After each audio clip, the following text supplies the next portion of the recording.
So if you are anything like me, you do not like weeding. It's such a pain, all that time on the ground, pulling it out. It's just a pain to keep your yard clean.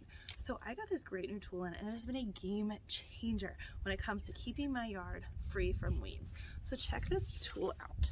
It is super strong and it's very innovative. I love the design. So right here is the foot pedal.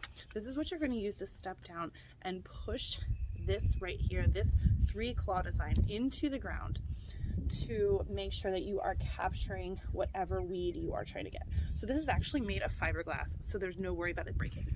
And then we have this great, the pedal and the shaft, these are all connected by an amazing fiberglass. So again, really strong, really durable. Gonna make sure that you are able to get all the weeds. So the handle's right here. It's really simple. You're gonna find your weed.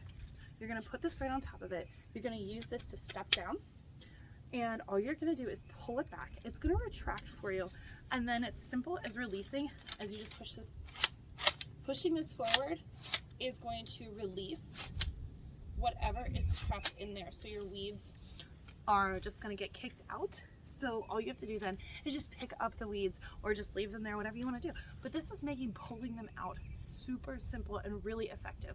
You are making sure that you are really getting all of that weed out. This is really getting in there and digging in. It's a very simple tool to use, and I really love how I can stand up. It's got great length to it as well. So you can see, simple, then you just pull it out, and then you have your weed there. I was able to do that without bending over at all. And then you simply retract it, and that's it. So this is a huge game changer when it comes to getting those weeds out of your yard.